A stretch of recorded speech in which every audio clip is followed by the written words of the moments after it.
বিশাল হল রুমের এক কোণে রান্নাঘর, তার পাশে ছোট একটা ডাইনিং। 4 জনের মতো বসার জায়গা হবে। সেখানেই তের বড় বোন জিন খাবার সাজাতে সাজাতে তে রেডি হয়ে নিচে নামে। এতক্ষণ আসার সময় হলো তোর? রুমে দরজা বন্ধ করে কি করিস এত? তোর জন্য আমার হসপিটালে যেতে কতটা দেরি হয়ে গেল। রেডি হচ্ছিলাম আপা। প্রতিদিনই তো রেডি হতে দেরি হয়। আর রেডি কেন হয়েছিস? কতবার বলেছি ভার্সিটিতে যাওয়ার দরকার নেই। আমি একা একা কিছু সামলাতে পারছি না, হাঁপিয়ে উঠেছি। মা এখন কেমন আছে আপা? সেটা না হয় নিজে গিয়ে দেখে। আমার বড্ড কষ্ট হয় রে আপা, মাকে এভাবে নিথর হয়ে শুয়ে থাকতে দেখলে। তের কথায় জিন আড়ালে নিঃশ্বাস ছাড়ে। মায়ের অসুখের পর থেকে ওর ডান পিঠে দুরন্তর বোনটা নিজেকে অনেক সামলিয়েছে। যে মেয়ে সারাদিন হুড়োহুড়ি আর বান্ধবীদের নিয়ে মেতে থাকতো, সেই মেয়ে ঘর কোনো হয়েছে। হাজারটা অহেতুক বায়না ধরা মেয়েটা প্রয়োজনের বাইরে গিয়ে এখন আর একটা কথাও বলে না।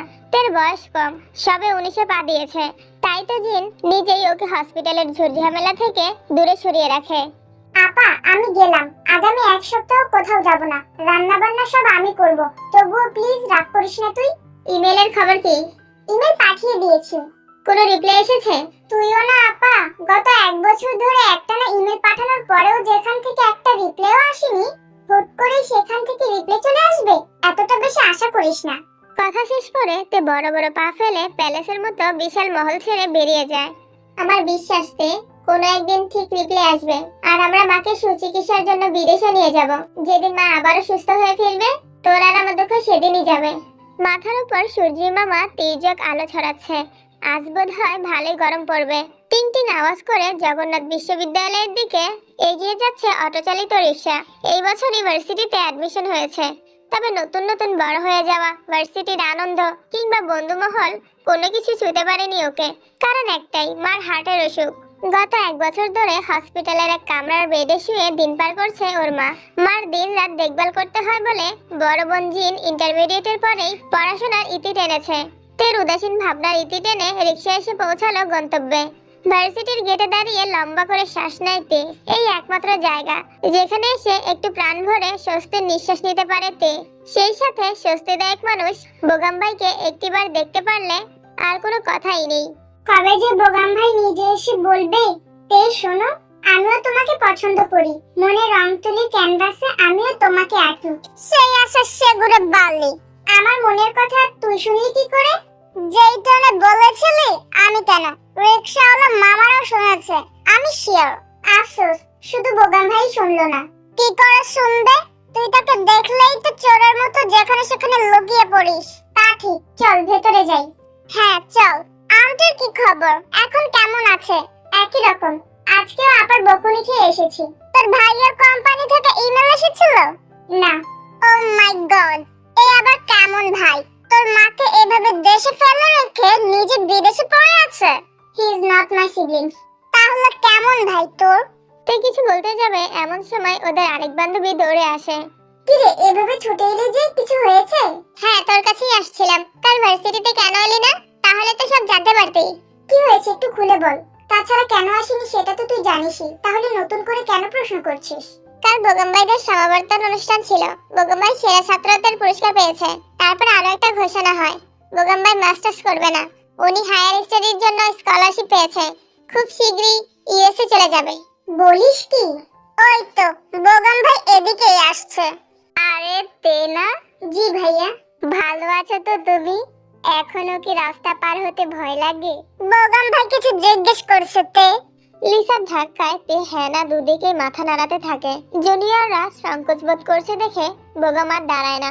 সকলকে বিদায় জানিয়ে তাড়াহুড়া করে জায়গা ত্যাগ করে। স্টুপিড একটা, এটাই লাস্ট সুযোগ ছিল। বোগাম ভাই নিজে এসেছিল, আর তুই কি করলি? হাবলার মতো উত্তর দক্ষিণ পূর্ব পশ্চিম মাথা ঝাঁকিয়ে গেলি। ভাল লাগছে না, বাসায় যাব। আমাকে একটা রিকশা ঠিক করে দে না জিনি। শরীর আর মনের একরাশ অসুখ নিয়ে টলতে টলতে কীর্তিকুঞ্জে এসে পৌঁছেছে তে। বিশাল সদর দরজা ঝনঝন আওয়াজ করে খুলে ভেতরে ঢুকেই আরো বিরক্ত হয়ে যায়। মামা মামিরা এসেছে। তে হলরুমের চারিদিকে চোখ বুলায়। ওর মামি ডাইনিং এ বসে আঙ্গুর চিবুচ্ছে আর কাউচে বসে পায়ে পা তুলে টিভি দেখছে। মামা আপাতত আশেপাশে নেই। তে সবটাই দেখলো, তারপরও না দেখার ভান করে দোতলায় যাওয়ার জন্য 2 সিঁড়ি পেরোতেই মামির গলা শোনা গেল। তুই দেখলি আমরা এনো বইয়া রইছি, তার তারপরে ড্যাং ড্যাং কইরা উঠে যাইতাছস গা। মাম্মি রে কি শক্তি পড়ে না নাকি হে? তোর আফাই কোন? মাথা ব্যথা করছে মামি, একটু ঘুমাবো। আর আপা হসপিটালে মার কাছে। কইরাল্লো আর মায়ের যা ফারুস কইরাল্লো। আজগা বাদে কালকা বাড়ির মালিক ফিরলে তগরে তো গাড় ধাক্কা দিয়া বাইর কইরা দিব। জিনি রে কত কইরা বুঝাইছি এই কথা, কতবার কইছি আমার ফুলের লগে বিয়াটা দিয়া দেই, কিন্তু মাইয়াটা বড্ড বেয়াদব, বড়দের মুহে মুহে তর্ক করে। বাপ মায়ের শাসন না থাকলে এটাই হয়। তুমি যে নরম চেয়ারে বসে বসে আঙুর চিবাচ্ছ, ওটাও কিন্তু এবারে ছোট সাহেবের টাকা দিয়েই কেনা মামি। তোর কি মনে হয় হে জঙ্কুক চৌধুরী বা তার কোম্পানি তগরে নেওনের লেগে বইয়া রইছে? শুনছি তোর লাগি নাকি বাড়ি ছাড়ছে সেরাডাই। মামির সাথে আর তর্কে পেরে উঠলো না তে। এই মুহূর্তে গলা থেকে একটা কথা বের হচ্ছে না। মামি যে এত নোংরা ভাবে ওকে আক্রমণ করবে ভাবতে পারেনি সে।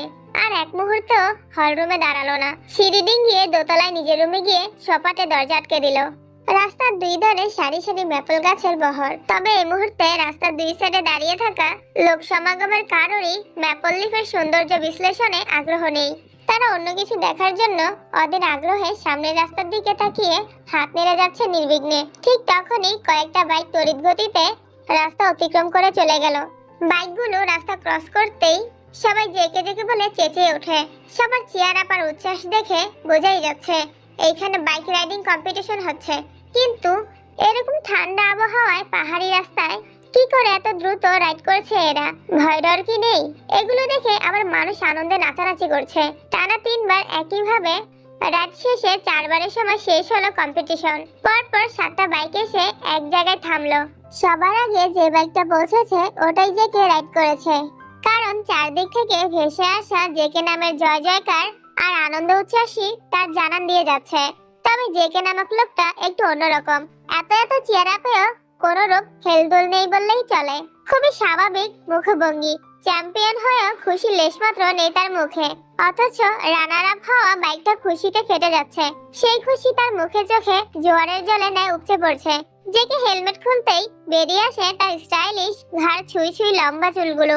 ঘাড় অব্দি চুলে তাকে জেন্টলম্যান লাগছে না মোটেই, বরং স্টাইলিস্ট সুপারস্টার বললে হয়তো মানানসই হবে বাক্যটা। মনে হচ্ছে ব্র্যান্ড নিউ বাইকের কয়েক দফা শুট করেই মাত্র থেমেছে সে। ডান হাত দিয়ে বেখেয়ালি চুলগুলোকে ব্যাক ব্রাশ করতে করতেই অ্যাপেল ওয়াচটা এক নজর চোখ বুলিয়ে নিয়ে আবারও হেলমেটটা পরে নিল সে।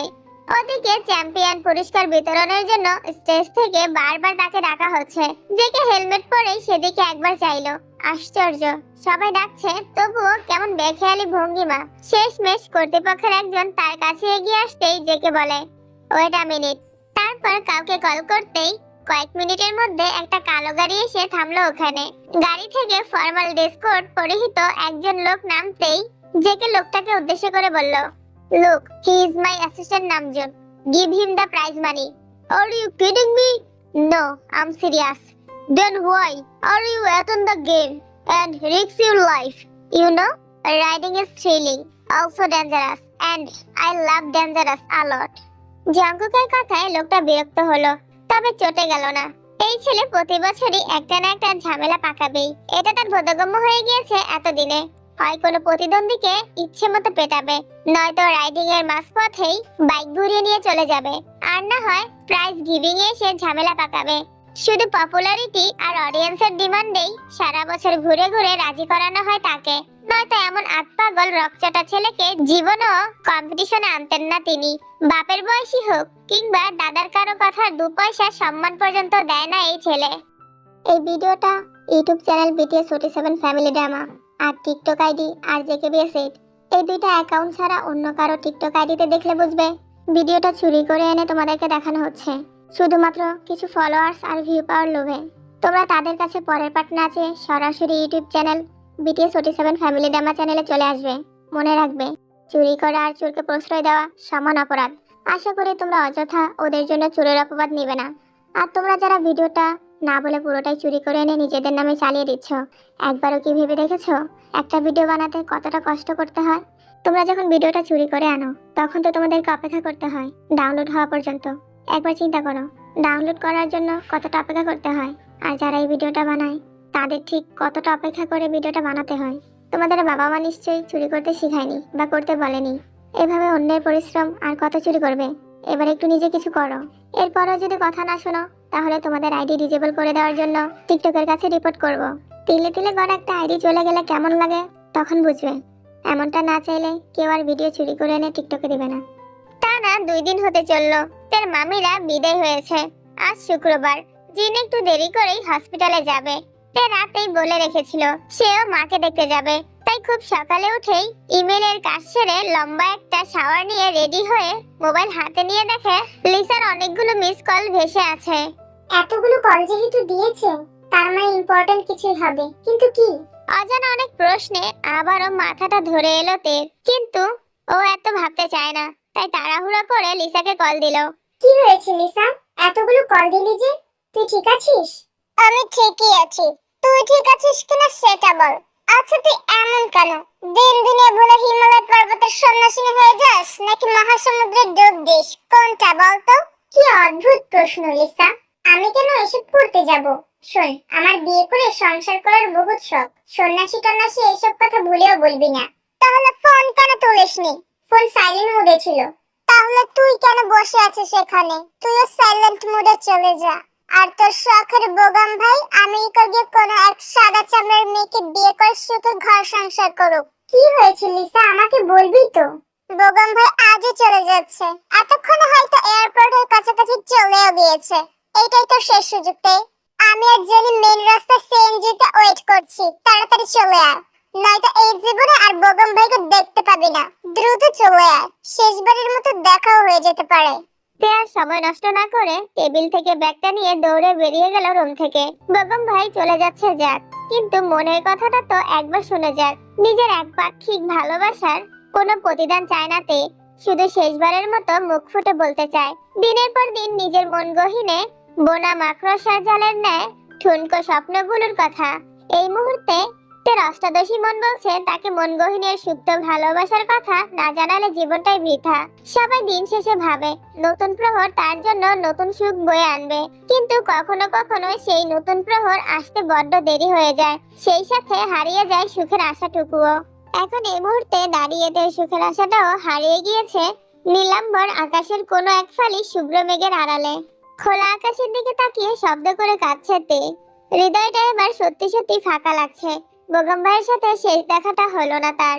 এয়ারপোর্টের সামনে এমন কান্নারত মেয়েটাকে দেখে অনেকেই ভাবছে হয়তো কাছের কেউ দূর দেশে পাড়ি জমিয়েছে, সেই দুঃখেরই বহিঃপ্রকাশ ঘটছে। তাতে অবশ্য তের কিছু যায় আসে না। আপাতত হিতাহিত জ্ঞান শূন্য ওর মস্তিষ্ক। তে উড়ন্ত প্লেনের দিকে তাকিয়ে চেঁচিয়ে বলতে লাগলো, আমি আপনাকে ঠিক খুঁজে বের করবো বোগাম ভাই। আপনার আমার আবারও দেখা হবে।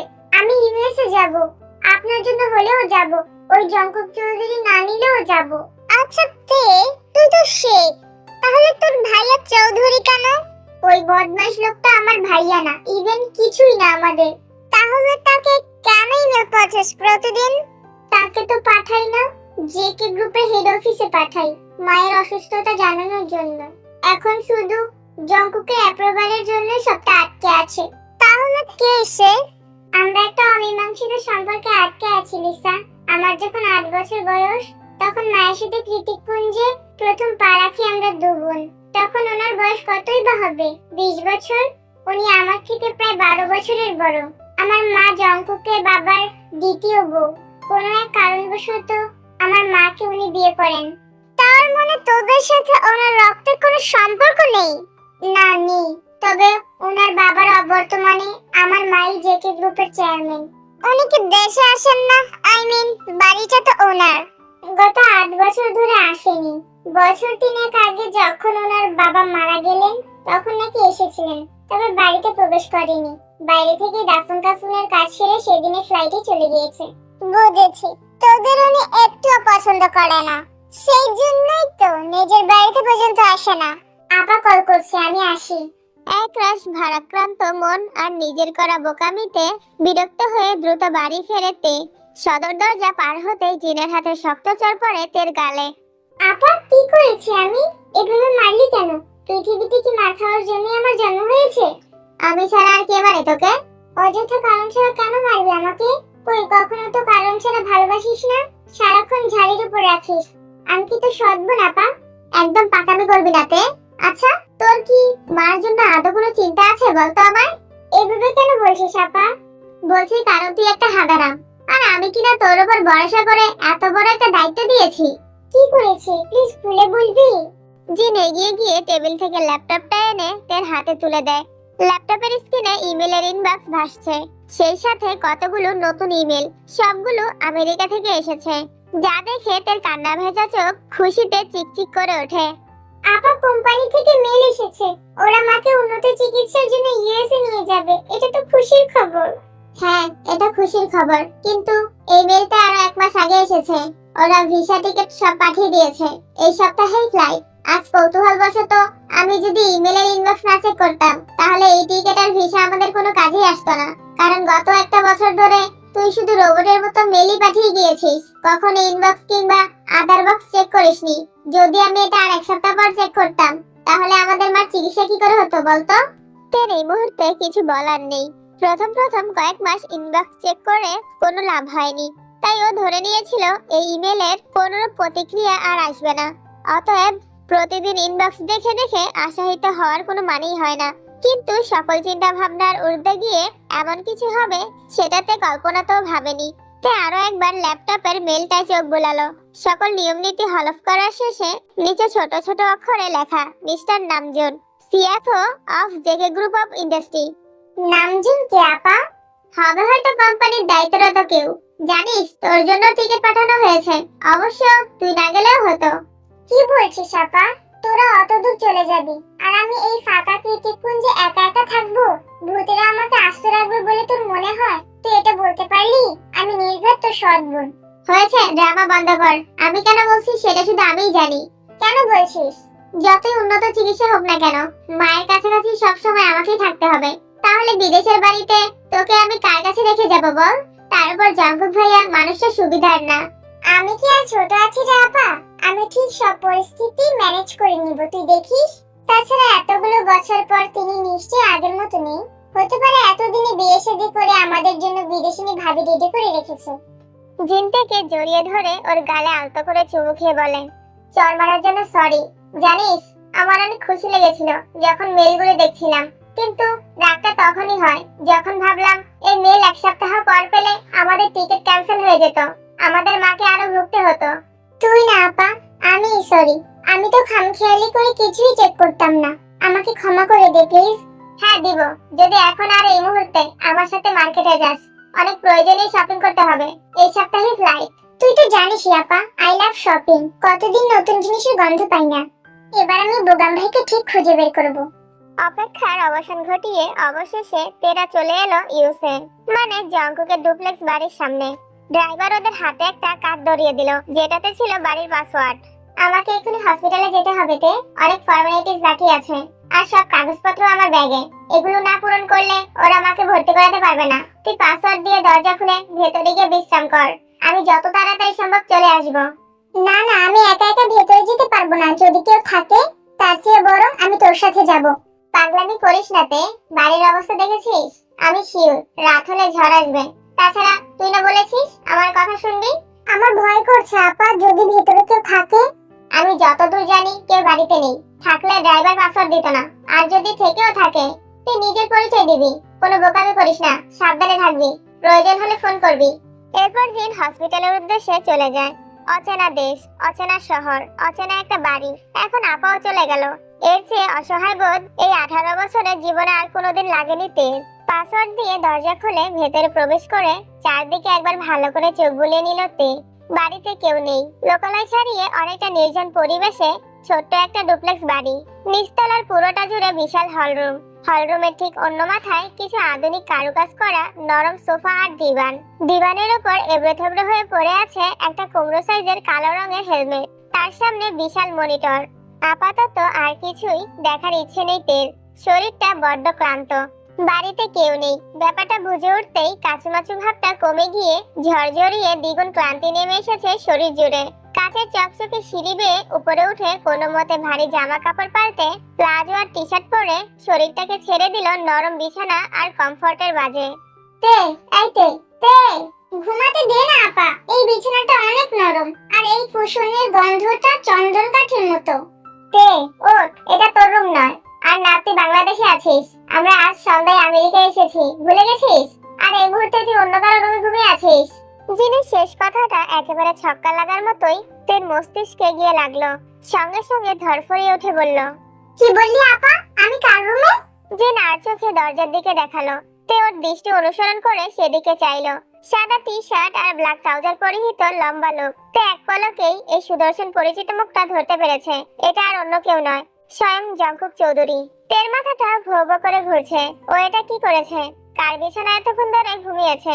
এই মুহূর্তে দরজার বাইরে থেকে ওর দিকেই অনুভূতিহীন দৃষ্টিতে তাকিয়ে আছে লোকটা। কি আছে ওই চোখে? রাগ, বিরক্তি, কৌতূহল নাকি অন্য কিছু? ধরতে পারলো না তে। জিন তাড়া দিতেই তে তড়িঘড়ি করে উঠে জিনের পেছন পেছন চলে যায়। যাওয়ার সময় খুব সতর্কে আরো একবার পেছনে তাকাতেই হুট করে চোখাচোখি হয়ে যায় ওই রহস্যময় চোখ দুটোর সাথে। সঙ্গে সঙ্গে হৃদয়টা কেঁপে ওঠে। করিডোরের মাঝ বরাবর পকেটে হাত গুজে দাঁড়িয়ে এখনো একইভাবে তাকিয়ে আছে জংকুক। তে আর তাকানোর সাহস পেল না। দাঁত দিয়ে নখ কামড়াতে কামড়াতে দ্রুত অন্য রুমে ঢুকে পড়লো।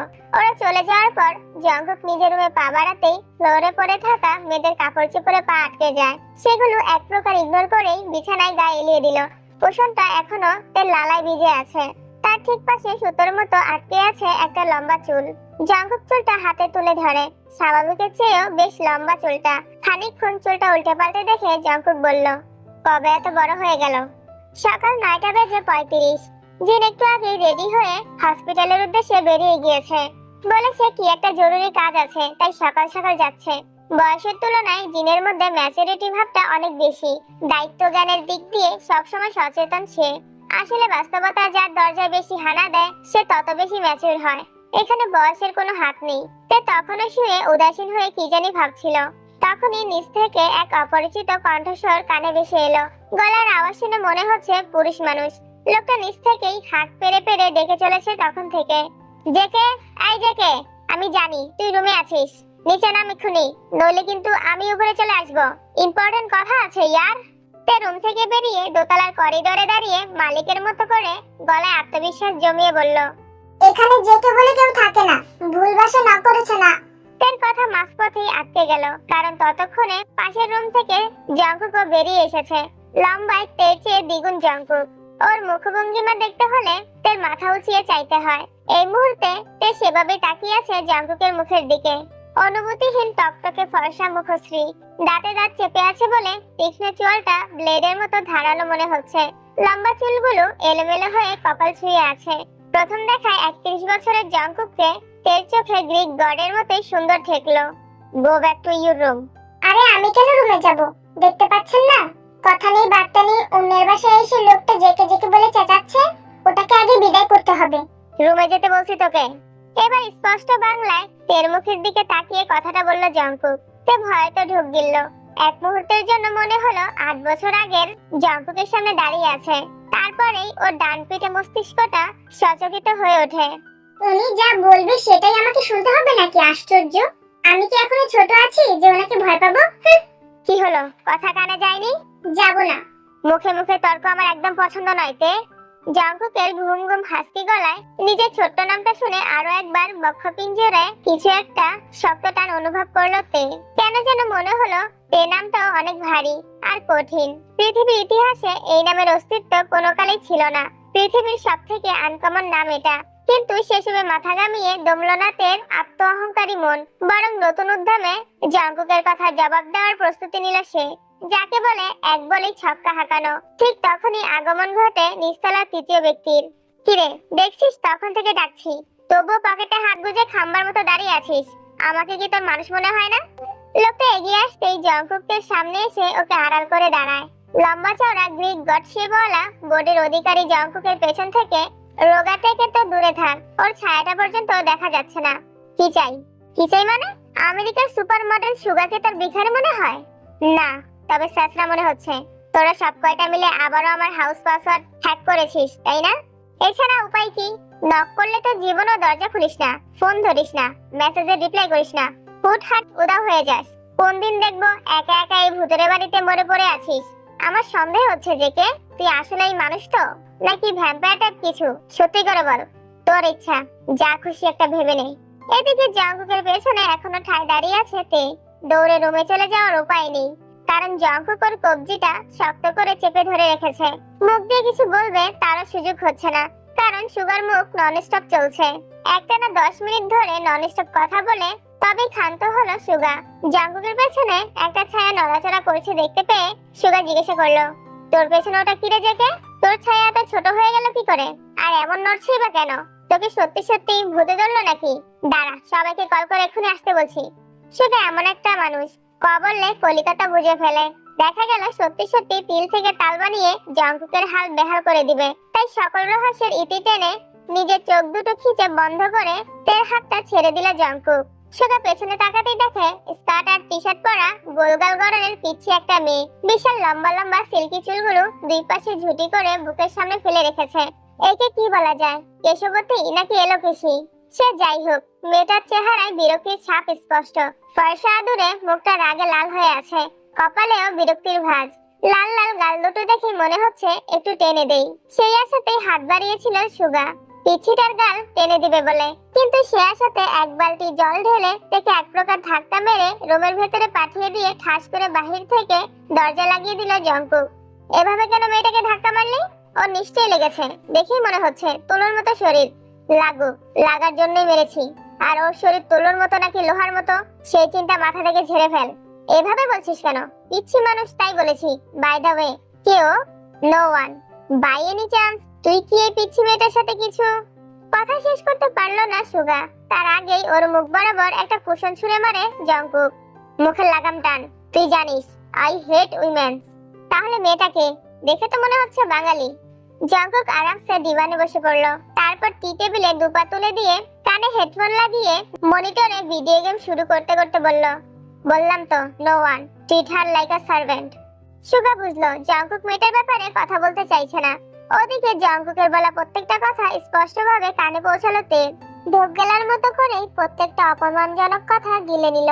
মায়ের জন্য আপা কত কিছু করছে, আর ও এতটুকু সহ্য করতে পারবে না? তা কি করে হয়? একটু আগে ধাক্কাটা বেশ জোরে লেগেছিল, যার ফলে দেওয়ালে লেগে কোণের কাছটা কেটে রক্ত বের হয়ে টি শার্টের হাতাটাও চ্যাটচ্যাটে হয়ে গিয়েছে। জঙ্কুকের কথা গায়ে না মেখে পায়ে পা এগিয়ে গিয়ে ওয়াশরুমের ট্যাপ ছেড়ে রক্তাক্ত জায়গাটা ধুয়ে নিল। তারপর সামান্য অ্যান্টিসেপটিক আর ওয়ান টাইম ব্যান্ডেজ লাগিয়ে নিল। তে বুঝে গিয়েছে এখন থেকে ঠিক এভাবে নিজের ক্ষত নিজেকে সারাতে হবে। যা হয়ে যাক, আপাকে কিছু বলা যাবে না।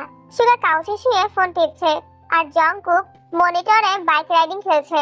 হঠাৎ করে কি মনে করে শোয়া থেকে উঠে বলল, ইয়ুঙ্গির বাবা জেল থেকে ছাড়া পেয়ে গেছে।